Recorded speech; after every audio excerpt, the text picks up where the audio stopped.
स्मरणे नाशे सकळ पदा छेदोनी द्वंदाची आकंदा परमानंदा पाविजे।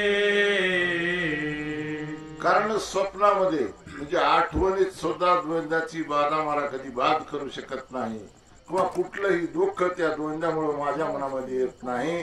आणि जरी ते आलं असेल तरी क्षमा कर, माफ कर आणि एवढं कार्य करण्याकरता या प्रभू रामचंद्राच्या सेवेमध्ये तू लवकर उठ अशी विनंती केली। ते करोनी राम स्मरण वेगे करावे उड्डाण मार्गी जावे सावधान मार्ग चिन्ह जाणोने। आणि हे सगळं कार्य करत असताना ते विसरून जा आणि लवकरात लवकर उठ त्या प्रभू रामचंद्राचं कार्य करण्याकरता आणि तू लवकर सिद्ध हो, जाण्याकरता तयार हो। आणि जात असताना रस्त्यामध्ये अगदी सावधगिरीने जा। नाना प्रकारची असणारी संकट तुला आडवी येणार आहेत आणि ती सांभाळून सर्वांचा नाश करून सर्वांना आणि ओलांडून तुला जायचंय आणि म्हणून तू सांभाळून सावकाश जा। लवनादी सकळ समुद्र सांडोने कुळदीप द्वीप सुंदर ओलांडोने क्षीरसागर पर्वतेंद्रा नावा। कारण हा असणारा मिठाचा समुद्र जो 400 कोसाचा आहे त्याला ओलांडायचा आहे।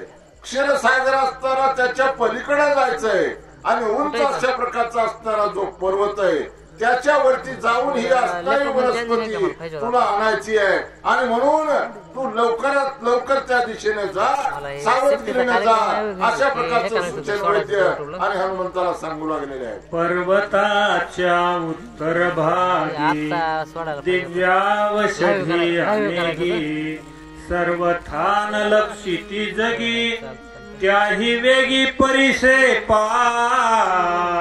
आणि जाताना हनुमंताला खून सांगितलेली आहे। पर्वत असणारा भयंकर मोठा अशा प्रकारचा आहे, त्याच्या उत्तर दिशेला या वनस्पती आहे आणि त्या वनस्पती शक्यतो कुणालाही दिसत नाहीयेत आणि म्हणून त्या सापडून तुला आणायच्या। याकरता सावधगिरीनं उत्तरेकडच्या बाजूला असणाऱ्या या वनस्पती आणि तू घेऊन ये। अम्लान पुष्पे दैदीप्यमान प्रभा सूर्य तेजा समान वर्णे सदा नित्य नूतन समूळ जान सुस्वादा। कारण त्या वनस्पतीचं वर्णन सुसेन वैद्यानं सांगितलेले आहे। संपूर्ण असणारे जी झाड आहेत ते वृक्ष आहेत ते पानानं फुलानं भरून गेलेले आहेत। दररोज नवी पानं असणारी त्या वृक्षाला येत आहेत आणि त्याच वृक्षामध्ये ही वनस्पती आहे। हिचा लवकरात लवकर शोध घे, तिला सापडून तू घेऊन ये। समुद्र मंथनी अमृत निगता दैत्य भांडत पर्वती सांडिले त्वरित औषधी तेत झालिया।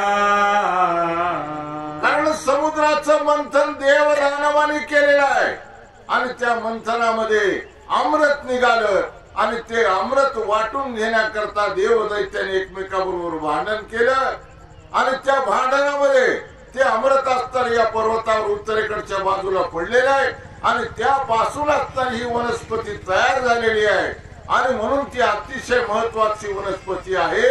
आणि तो सुषेण वैद्य हनुमंताला सांगू लागलेला आहे। तेथे गंधर्व राज्य करीती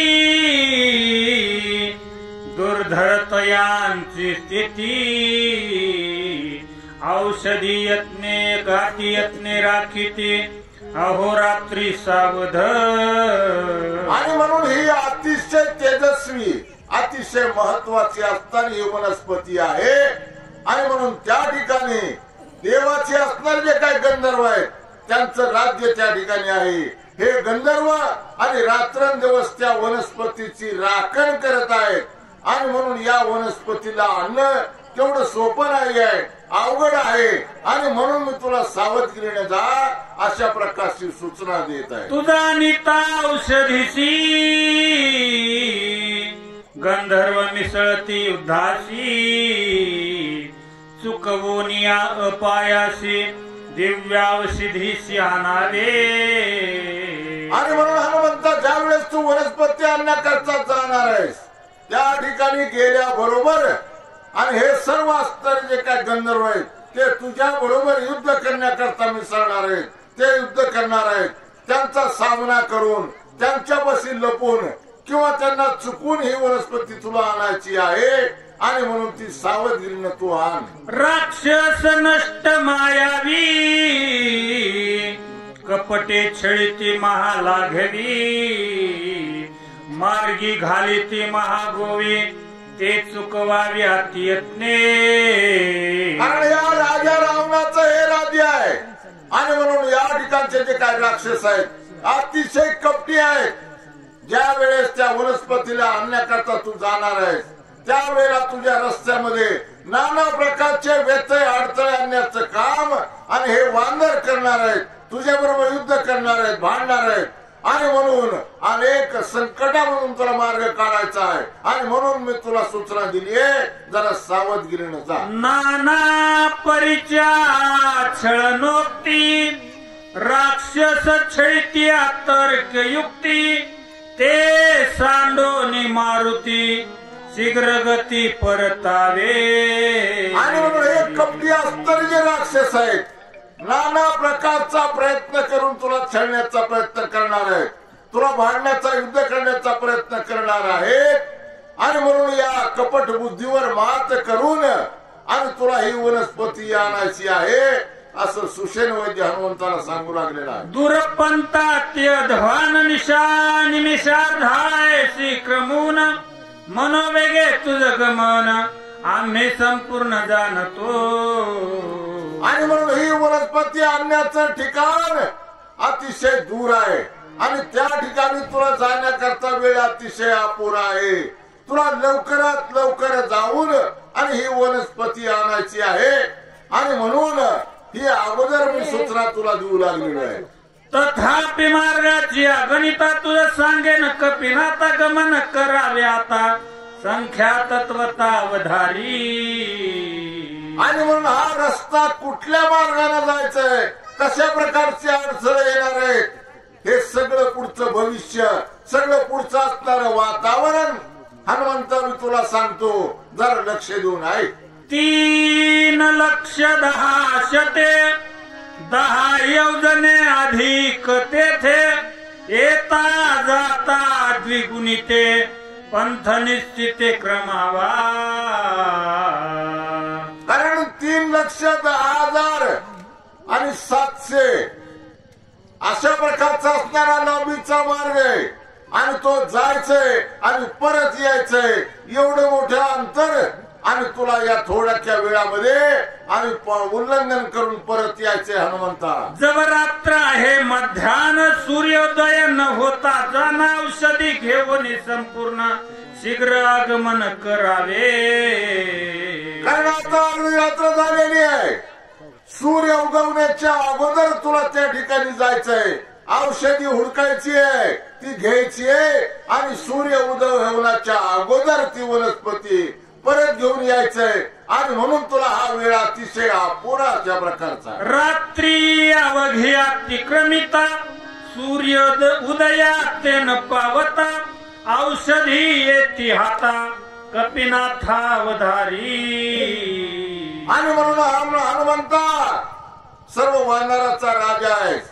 सूर्याचा उदय झाला तर ही वनस्पती तुझ्या हातामध्ये सापडली जाणार नाही आणि म्हणून रात्र आहे तोपर्यंतच ही वनस्पती आणणं हे तुझं अगत्याचं काम आहे आणि म्हणून तुला ती लवकरात लवकर कार्य करावं लागेल. उदय येता दिवाकर औषधी मंद तेजा समग्र होता ती न लागता क्षण मात्र न होती गोचर सर्वार्थी. कारण सूर्याचा उदय झाला आणि तोपर्यंत जर तुला ही औषधी सापडली नाही, सूर्याचा उदय झाला तर ती औषधी गुप्त होते, पुन्हा ती वस्तू तुला सापडणार नाही आणि म्हणून मी तुला अगोदर सांगू लागलेलो आहे. आणि कबीज एक कपिनाथा तुझं मी सांगेन तत्वता दिवाकर उदया येता कार्य सर्वथा नासेल. आणखीन एक महत्वाची गोष्ट हनुमंता मी तुला सांगतो, जर हे कार्य करत असताना सूर्याचा उदय झाला तर आपलं कार्य सिद्धीला जाणार नाही. किती जरी प्रयत्न केला तरी तो फेल जाणार आहे. आणि म्हणून हे कार्य तुला वेळेच्या आत करायचंय. ब्रह्मशक्ती शिवरद पूर्ण उदय येता सहस्र किरण ज्यावरी घालीचे आपण त्याचा प्राण वाचेना. कारण ही ब्रह्मशक्ती आहे आणि तिला वरदान आहे. जर सूर्याचा उदय झाला आणि सूर्याची किरण जर त्या वनस्पतीवर जर पडली तर ती वनस्पती कार्य करत नाही. आणि म्हणून ती जरी आपण लक्ष्मणाला दिली तरी त्याचा प्राण वाचणार नाहीये. या लागी कपिनाथा सवेग गमन करी आता सौमित्रा वाचवणी सर्वता श्री रघुनाथा सुख देई. आणि म्हणून करता हनुमंता या प्रभू रामचंद्राला सुख देण्याकरता लवकरात लवकर तू जा आणि ही वनस्पती घेऊन लवकर परत ये. राजा सुग्रीवापन प्रार्थिता झाला रघुनंदन शीघ्र करोनी प्रयाण बंधू लक्ष्मण उठवावा